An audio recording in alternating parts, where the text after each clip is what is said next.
Buenas noches, una vez más con ustedes en este programa de Canal Sierra de Cádiz de difusión para promoción de la salud, y en esta ocasión tenemos un invitado especial, el doctor Antonio Rodríguez Trujillo, que nos acompaña y que nos va a comentar algunas cosas sobre su actividad, que es como médico de urgencias en el área sanitaria de Osuna, en Sevilla.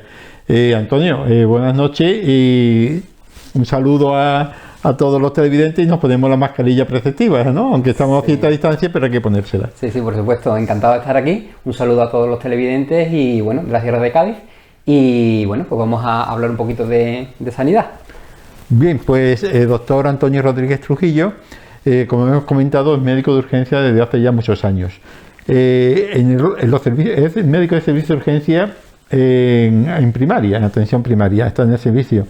Y siempre hemos visto como muchos profesionales de los servicios de urgencia, tanto médicos, enfermeros como celadores, ven que hay en la población un cierto desconocimiento sobre las funciones que tienen estos servicios de urgencia en atención primaria, porque parece ser que en muchas ocasiones acuden para enfermedades o problemas que no son urgentes, sino que realmente son cosas del médico de familia, ¿no? Y sin embargo acuden a urgencias. No sé si el motivo es problemas de formación, de educación sanitaria, de cómo resolver los propios problemas, o por comodidad. No sé qué experiencia tienes sobre eso. Sí, efectivamente, Antonio, las urgencias siempre se ha considerado un poco cajón desastre. Es decir, ahí todo vale, todo el mundo puede ir a urgencias a cualquier momento, en cualquier época del año y a cualquier hora. Y sin embargo no es realmente así, aunque es verdad que podemos ir a urgencias cuando nosotros lo consideremos. Hay una serie de criterios que son los que nos dictan cuándo tenemos que ir a urgencia o no.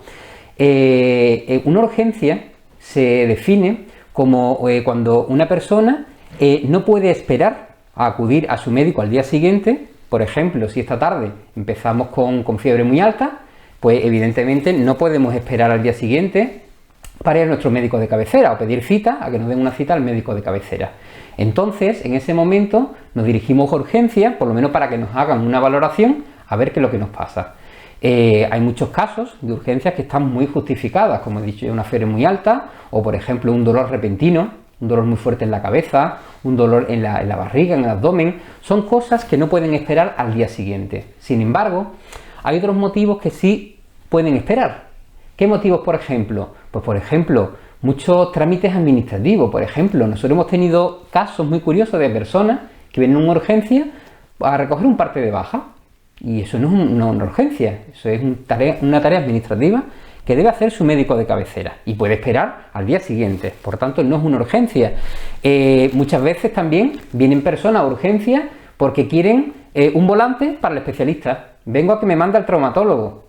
Y eso es una tarea también administrativa, clínico-administrativa, que puede esperar al día siguiente, no es una urgencia. Por tanto, las personas deben saber cuándo hay una urgencia o cuándo no. Pero claro, las personas dicen, bueno, yo no tengo por qué saber cuándo esto es urgente o no urgente. A mí esto me corre bulla. ¿Quién es el encargado entonces? Bueno, pues el encargado en ese sentido son los propios médicos de cabecera. Deben educar a sus pacientes, a las personas, y por supuesto también a niveles políticos, a niveles administrativos, a nivel de prensa, a nivel de televisión, de radio. Se debe educar a la población, siempre a través de los sanitarios, pero se debe educar a la población porque nadie tiene por qué saber cuándo una cosa es urgente o cuándo no, cuándo tiene que ir a urgencia o cuándo no.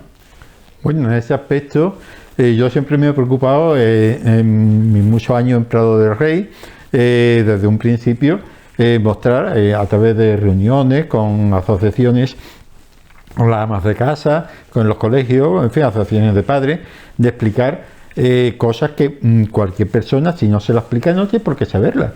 La población dice, bueno, a mí nadie me ha explicado, yo tenía entendido que urgencia es, porque además así lo había dicho en un tiempo la Seguridad Social, de que urgencia es todo aquello que una persona considera que es urgente. Bueno, hombre, si yo considero que es urgente, siempre la administración, en este caso la Seguridad Social, debe explicar qué es urgente y qué no. Y entonces, para que las personas tengan unos criterios válidos. Porque, por ejemplo, mire usted, yo tengo un dolor en el hombro desde hace 5 meses y para mí esto es urgente y vengo a urgencia.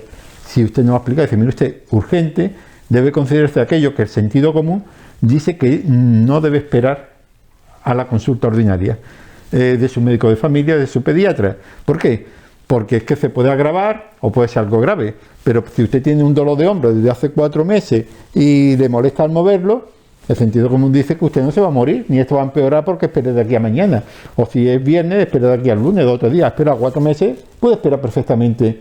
Hombre, por supuesto, el resultado de una analítica, que a lo mejor es que se hace un chequeo cada año, una prueba para, ¿qué digo yo?, una mamografía, porque le ha dicho que a los 6 meses se la tiene que repetir. Eso no es nada de urgente. Es decir, que en ese caso, pero en fin, es lo que comentaba el doctor Antonio, que estas cosas es la administración, a través de un médico de familia, a través de la enfermería, dar charlas, ya sea en la radio, en la televisión o en grupos, explicando poco a poco cómo tener autocuidados. Yo creo que este es un grave problema que tiene, yo voy a decir, en la comunidad andaluza, pero yo creo que quizás en muchas partes de España.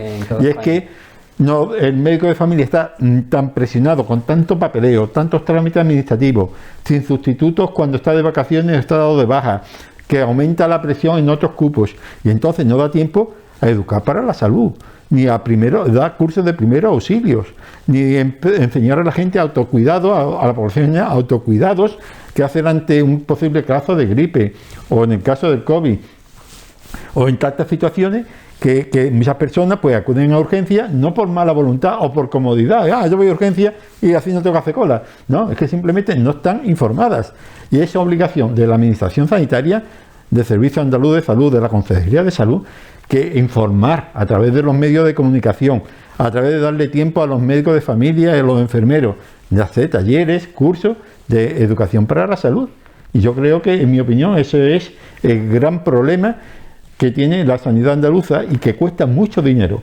Cuesta mucho dinero a las casas caudales que ya tiene la hacienda pública, porque se van muchas derivaciones al hospital con muchas pruebas que supone un gasto enorme, supone mucha analítica, mucha radiografía enorme por falta de tiempo y es un derroche económico por parte del Servicio Andaluz de Salud, de la Consejería de Salud y gastos farmacéuticos y de sufrimiento que se podía ahorrar con un poquito de tener centrado la situación. En este aspecto, Antonio, ¿cuáles son los casos más frecuentes de urgencias que sueles ver? ¿Resfriado, traumatismo? Sí, depende un poco de la época del año, lógicamente. Ahora ya empieza un poco el frío y con el frío pues vienen todos los constipados, los resfriados, los catarros, empiezan ya a venir gripes, aunque este año evidentemente la gripe va a ser un poquito más floja, porque claro, todos llevamos mascarillas, muchas personas ya vacunadas, entonces la gripe va a incidir menos este año. Pero sí, en invierno lo típico es eso. Después muchos niños con otitis, con faringitis, con fiebre. En verano son un poco más típicos las gastroenteritis, las típicas otitis de las piscinas y demás. Va por época, pero casi siempre va un poco en consonancia a ese tipo de enfermedades, de patologías. Sí que es verdad que nosotros a veces nos hemos encontrado casos de personas, que yo las entiendo también, que vienen a urgencia porque nos dicen que no le dan cita para dentro de 10 días o 2 semanas. Entonces, si tú llevas 2 o 3 días doliéndote la rodilla y no te dan hasta dentro de 2 semanas una cita para tu médico, tú quieres una solución, porque tú no sabes si eso vaya más, a menos, es grave, no es grave, y entonces, ¿qué hacen? Van a urgencias, porque es que no tienen otro canal, no tienen otro sitio donde ir. Y entonces también entiendo a las personas que a veces van porque es que no tienen otro recurso.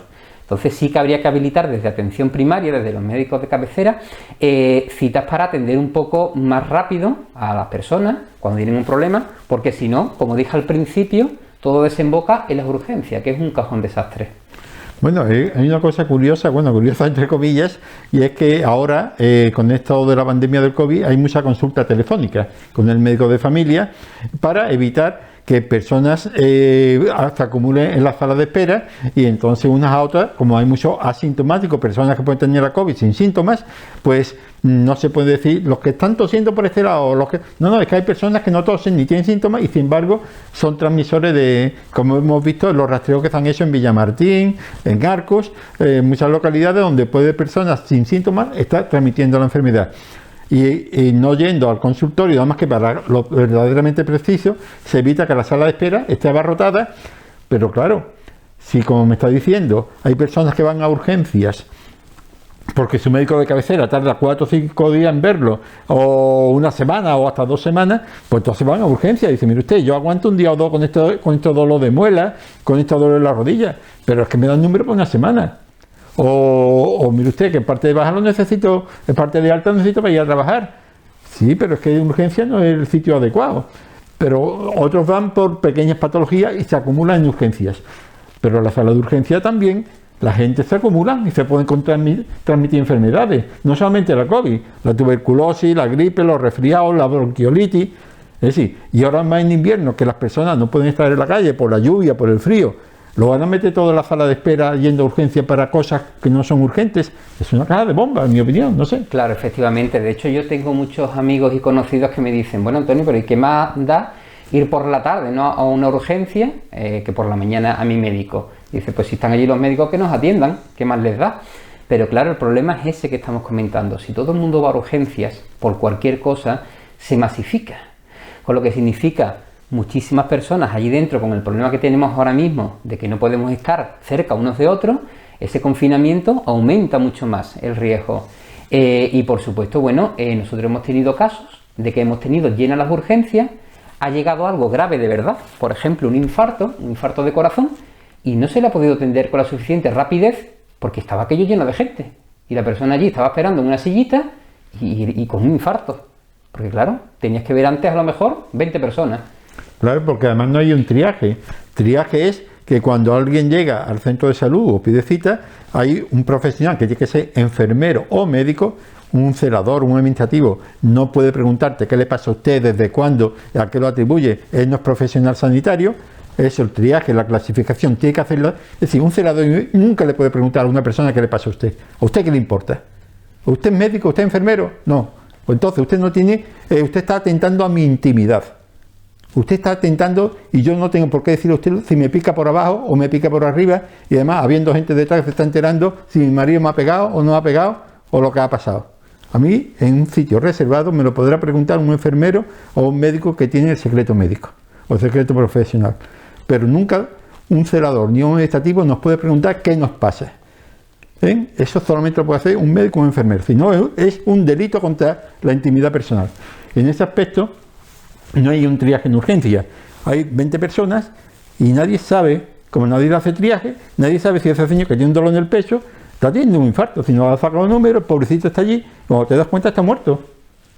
Es decir, que más de una vez ha ocurrido cosas así. Así que, por favor, ir a urgencia solamente lo que el sentido común dice que no puede esperar, porque tiene susto. Ojalá no sea nada luego, pero un dolor en el pecho es una urgencia. Si te aparece de pronto y sobre todo si uno tiene mal estado general, se encuentra malito. Ojalá no sea nada, pero eso sí es urgencia. Bueno, el tiempo se nos acaba, pero antes quisiera, Antonio, ya que estás aquí, una cosa que tiene mucho que ver en tu profesión, que son los accidentes, por desgracia, sobre todo los accidentes de tráfico. Si una persona, un ciudadano normal que no es sanitario, va por carretera o presencia un paso de peatones, un accidente de tráfico o dos vehículos colisionan, vamos a poner una carretera, un motorista o un autobús se despeña o hay un choque y tú lo presencias y allí no hay médico ni enfermero ni todavía nada, ¿qué es lo que hay que hacer? Eso del PAS, del sistema PAS, protección, ¿eso qué es? Sí, a ver, desgraciadamente nadie está exento de tener un accidente de tráfico o ver un accidente de tráfico. De hecho, por las estadísticas, alguna vez en nuestra vida puede ocurrirnos. ¿Qué hay que hacer cuando nosotros presenciamos un accidente de tráfico o nos vemos involucrados en un accidente de tráfico? Bien, como norma general, si nosotros no atendemos el accidente a las víctimas o por lo menos no avisamos, podemos estar incurriendo en un delito penal. Por tanto, tenemos la obligación de asistir a un accidente de tráfico, ya sea ayudando a las víctimas o avisando, alertando. Bien, como decías antes, hay una palabra que es PAS, son unas siglas que significan la P de proteger, la A de avisar y la S de socorrer. ¿Cómo protegemos? Cuando llegamos a un accidente de tráfico, ¿cóndolo protegemos? Diciéndolo rápidamente, para que quede muy claro, Primero, los chalecos reflectantes. Es obligatorio, tanto de día como de noche, llevar chaleco reflectante para que nos vean. Si no, puede venir un coche por detrás y llevarnos. Muy importante también los triángulos, para señalizar si vienen coches para que vayan disminuyendo la velocidad o frenando, en el caso necesario. Muy importante los triángulos. Protegernos a nosotros y proteger a la víctima. También una forma de protección es darnos cuenta si puede haber productos peligrosos. Aceites derramados que pueda derrapar un coche que pase, o una sustancia inflamable. Nosotros tuvimos una vez en la autovía un camión de lejía que volcó, se hizo una grieta y empezó a salir lejía. Y además una humareda de lejía tremenda. Corriendo los bomberos y protección civil y policía acordonaron la zona y no nos dejaron entrar ni siquiera a ayudar a las víctimas, porque lo primero era protegernos. La lejía corroe y te ahoga. Entonces la protección es fundamental siempre. En segundo lugar, alertar, la A de alertar o avisar. ¿A quién hay que avisar? Al 112, el 112. Ese es un teléfono gratuito, es a nivel europeo, y además yo he llamado al 112 en alguna ocasión y siempre cogen a la primera. O sea, no te tienen esperando y demás, sino que es muy efectivo. Te cogen a la primera, sale un teleoperador o una teleoperadora y te pregunta qué ocurre. Aquí hay que decir 2 o 3 cosas, pero muy claritas. Primero, ¿qué ha ocurrido? ¿Qué hemos visto? Pues mira, un accidente de tráfico donde 2 coches han chocado frontalmente. Decir cuántas víctimas hay, pues mira, hay 2 personas, 2 adultos, y en el otro coche hay 2 adultos y un niño, para que los servicios sanitarios ya vayan preparados. No es lo mismo que haya 5 coches implicados, que hay que mandar 2 o 3 ambulancias, a que haya una moto nada más que se ha caído.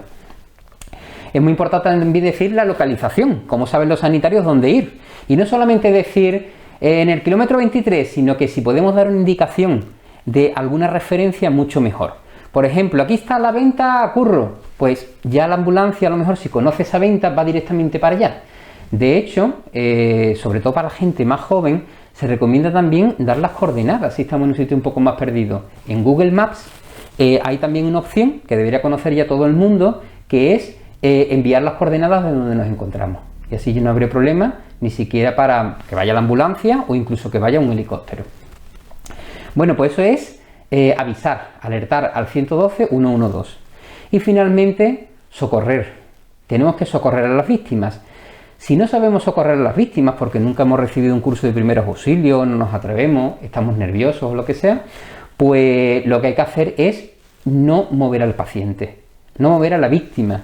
¿Por qué? Porque en un accidente de tráfico puede haber un riesgo muy alto de que la columna vertebral esté rota y la médula espinal se rompa, sobre todo la parte cervical, la del cuello. ¿Qué pasa si movemos a una persona y tiene la médula espinal rota? Que lo dejamos tetrapléjico para toda su vida. Por tanto, una persona que se puede salvar, puede ir al hospital y puede salir bien todo, pues la fastidiamos para toda su vida y se han visto casos. Yo tengo de hecho un amigo que intentó hacerlo lo mejor que pudo, pero le movió el cuello a una persona que tuvo un accidente en una moto y se quedó parapléjico, ya en una silla de ruedas para toda su vida. El casco en los motoristas no hay que quitarlo, ni en los ciclistas tampoco, no empeñarnos, solamente mover a una persona en caso muy necesario. Una persona que está inconsciente, que está en un peligro inminente de que va a explotar el coche, algo así, pues bueno, tendríamos que intentar moverlo, colocándole muy bien la columna, no moverle el cuello, sujetarle muy bien el cuello, pero en principio no mover a la víctima. Resumiendo, pues nada, paz, siempre que nunca se nos olvide, paz, proteger la zona, alertar llamando al 112 y socorrer, no mover a la víctima. Pues nada, esto podríamos estar mucho rato más hablando de muchos más detalles que ahora mismo no es el lugar. En el curso de primer auxilio que Canal Sierra de Cádiz y el Observatorio y Escuela de Salud, especialistas ya, tienen en marcha, y que, en fin, yo creo que va a ser del agrado de todos. Se verán vídeos, se verán artículos de prensa y el texto sobre cómo actuar en todo un accidente de tráfico con todos los detalles, pero con no esa información tan gráfica, escueta por el tiempo, pero tan necesaria. Pues damos por terminada la sesión de hoy, agradeciendo al doctor Antonio Rodríguez Trujillo. Nos vamos a quitar otra vez estos segundos para saludarlos nada más, agradecerle esta deferencia que he tenido con toda la Sierra de Cádiz e invitarle para que en otra ocasión pues, pueda estar con nosotros. Estupendo, pues muchas gracias por todo, un saludo y nos veremos en la siguiente. Bueno, pues hemos terminado con una parte clínica, como es los accidentes de tráfico, y en esta segunda parte vamos a tratar una parte quizá un poquito más técnica, y es, por curiosidad, saber de qué medios, en general, un centro de salud en el servicio de urgencias, qué tipo de material dispone, para que los ciudadanos, cuando acuden a él, puedan ser atendidos correctamente. Igualmente también hablaremos con el doctor Antonio Rodríguez Trujillo de las ambulancias. Muchas veces vemos que nos meten familia en la ambulancia, pero en un recinto tan pequeñito, ¿qué material hay para ese soporte vital o atención a esas personas que son atendidas de forma urgente, Antonio? Sí, es muy curioso el ámbito de la ambulancia. Yo llevo ya 12 años trabajando en una ambulancia y la primera vez que me metí en recién terminada la carrera, yo me perdía, porque claro, es en un espacio tan reducido, tantísimas cosas, que como no lo tengas controlado, te pierdes y te asustas. Por eso las personas, cuando se montan en una ambulancia, alguien está malo y se lleva al hospital en una ambulancia, se queda como descolocado, viendo tantas cosas. Son pequeñas UBI, son como una UBI en miniatura, donde lo tienes todo. La ambulancia no deja de ser una furgoneta. Hay diferentes marcas y modelos, pero no deja de ser una furgoneta. Y en ese pequeño espacio tenemos que meterlo todo lo que hay prácticamente, ya digo, como una UBI en miniatura. Hay diferentes tipos de ambulancias, no todas las ambulancias que vemos no son iguales. Hay algunas ambulancias que son nada más que para trasladar a una persona, a un paciente, desde el centro de salud o su casa hasta el hospital. Esas son unas ambulancias más básicas, pero las de soporte vital avanzado, que son las nuestras, iguales que las del 061, pues tienen todas estas características que he descrito. ¿Qué tienen? Bueno, pues tienen monitores para tomar todas las constantes del paciente, es decir, para tomar la tensión arterial, el azúcar, hacer electros, muchísimas constantes. Tienes bombas de infusiones, es decir, unas bombas que hay, unos aparatitos para meter la medicación a las personas, igual que la UBI. Tenemos muchísimo material para la vía aérea, de mascarillas, tubos intratraqueales, tenemos todo tipo de medicación, tenemos materiales de inmovilización, por ejemplo, cuando hay accidentes de tráfico, pues para inmovilizar una pierna, inmovilizar el cuello, inmovilizar incluso todo el cuerpo, con un colchón de vacío. Y tenemos aparatos incluso, ya digo, como para intubar, para meter un tubo en la tráquea y un respirador mecánico para mantener a esa persona en todo momento con la aireación suficiente. Las ambulancias es muy importante conocerlas. Lo ideal sería que todas las ambulancias, al menos en Andalucía, tuvieran la misma distribución. Es decir, que cuando un médico o un enfermero, de aquí por ejemplo de la Sierra de Cádiz, se vaya a trabajar a Málaga, la ambulancia por dentro fuese igual, de forma que no tenga que estar familiarizándose con toda la localización de lo que pasa es que eso es complicado, se está intentando hacer y en algún momento se conseguirá, pero sería lo ideal, tener la misma estructura y trabajes donde trabajes, pues sepas echar mano, casi a ciegas, de dónde está cualquier cosa que necesites. Después también las ambulancias ya se están también modernizando y hay ya algunas ambulancias que incluso tienen analíticas. Están sacando unas maquinitas que son para tomar una muestra de sangre de la persona mientras va al hospital y se hace una pequeña analítica para ya tener más información sobre el diagnóstico, sobre lo que le pasa. Se hace una bioquímica en seco que se llama, un hemograma y ciertos parámetros que nos dan muchísima más información. Hay una cosa, bueno, estas cosas, yo he estado en una ambulancia de ese tipo, cuando estaba haciendo guardia en Grazalema, guardia aquí en Ubrique, en Prado en Prado de Rey no teníamos cuando yo estaba ese tema, ya por lo visto sí lo hay, pero claro, aquí lo aprendíamos a dolor entre comillas, es de que un enfermero o un médico te iba enseñando a ti, al que llegaba, más o menos cómo estaba dispuesto. La distribución, tengo entendido de que tú estuviste en Granada, en la Escuela de Salud Pública, donde has hecho varios cursos y demás.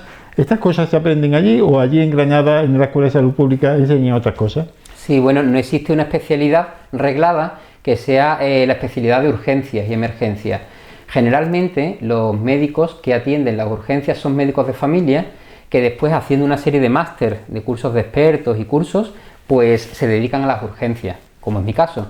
Yo soy médico de familia y ya después me subespecialicé, pero por mi cuenta, en urgencias. Sí que es lo que tú dices, se quiere crear la especialidad de urgencia, pero todavía no está. Nosotros tenemos muchísimos cursos y además los repetimos a diario. De hecho, yo soy formador y me dedico también a ir por centros de salud y hospitales a formar a médicos y enfermeros en urgencia con un equipo que tenemos en el área sanitaria de Osuna. También tengo una herramienta muy potente actualmente que es YouTube. Yo tengo un canal en YouTube de urgencias y emergencias sanitarias para profesionales. En este canal tenemos muchísimos vídeos colgados, ya tenemos más de 5.000 suscriptores y en este canal lo que hacemos es explicar pues todo lo relativo a las urgencias fuera del hospital.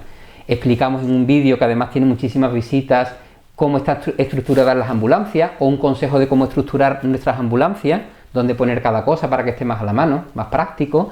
Tenemos vídeos de todo, de cómo atender todos los diferentes tipos de patologías, infartos, ictus, accidentes en carretera, todo, ya digo, dedicado a profesionales. No serviría un poco para la población general porque son términos muy específicos, pero cada vez hay más médicos y más enfermeros que se están suscribiendo a nuestro canal porque pues ven una herramienta muy buena para actualizarse en todo lo que es las urgencias, además de, como he dicho antes, cursos y expertos y demás.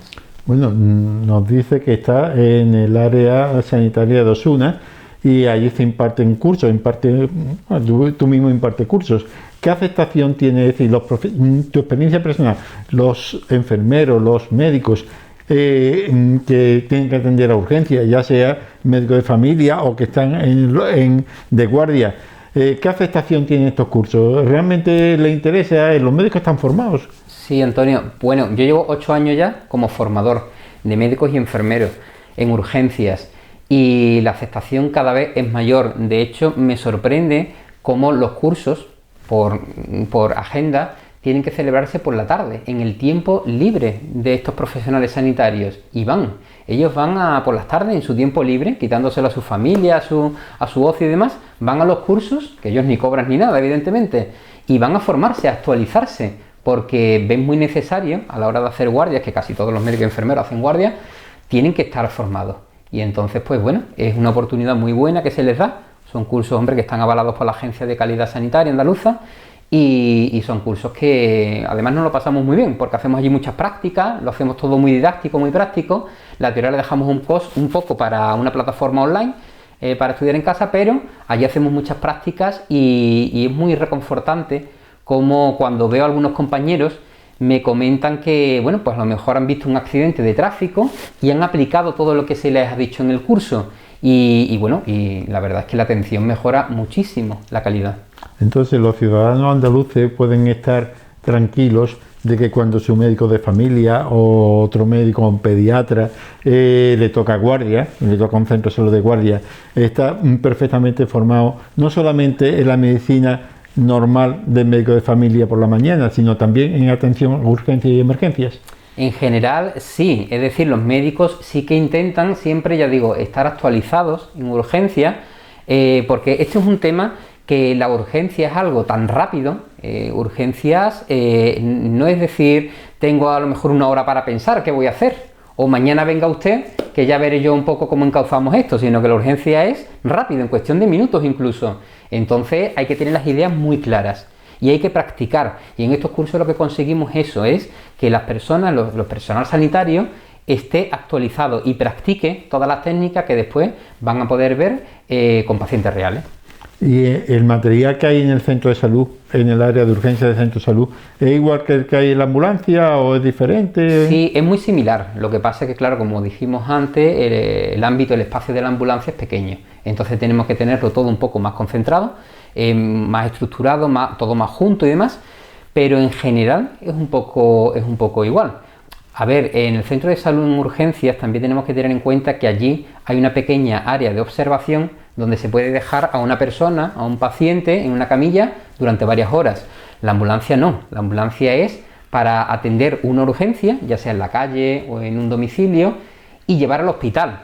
Ese tiempo de traslado puede ser 15 minutos, 20 minutos, 25 como mucho, y entonces, ya digo, aunque el material es muy parecido, pero siempre la estructura y todo va en consonancia a ese tiempo de llevar al hospital al paciente. Muy bien. Pues Pues nada, yo creo que ha sido una explicación bastante didáctica la que nos ha dado el doctor Antonio Rodríguez Trujillo y que, en fin... Yo quería añadir, Antonio, un aspecto que comentamos mucho los sanitarios y volvemos un poco a lo que hablábamos antes de la educación, ¿no? A la ciudadanía, que forma parte, es una responsabilidad de todos, ¿no? Como he dicho, este tipo de ambulancias son muy caras. Mover una ambulancia de este tipo es muy caro, sale muy caro a la administración. Primero porque ya he dicho que es como una UCI pequeñita, el montaje de una ambulancia de este tipo es caro, y después también porque dentro de esa ambulancia van mínimo un técnico o conductor de emergencia, un enfermero y un médico. Es un equipo sanitario que cuesta muchísimo dinero. Para que podamos hacernos una idea, en Estados Unidos es casi inviable. En Estados Unidos ya las ambulancias no van con médicos, casi ninguna, van con paramédicos, que es una figura que aquí no conocemos, pero son sanitarios un poco a caballo entre enfermero y médico, y el médico está en el hospital en una sala, a distancia, en contacto con ellos. Pero aquí tenemos un lujo de sanidad en ese sentido, porque en muchísimos países, yo estuve en Noruega y vimos una ambulancia y estaba ahí el conductor, y entonces le dijimos que en España el médico se monta en la ambulancia y se echaba las manos a la cabeza, no se lo creía. Dice, pero bueno, ¿cómo? Eso es un lujo, que un médico se monte en una ambulancia. Pues aquí lo tenemos. ¿Qué significa eso? Que cada vez que llamemos a una ambulancia, eso cuesta mucho dinero. Y entonces, igual que antes apelábamos a la lógica para ir a urgencias, pues aquí hacemos lo mismo. Una ambulancia no se puede llamar porque me duele un poquito el tobillo, porque va un equipo muy caro. Entonces, una ambulancia de ese tipo hay que llamarla cuando nos encontramos realmente mal y cuando es necesaria.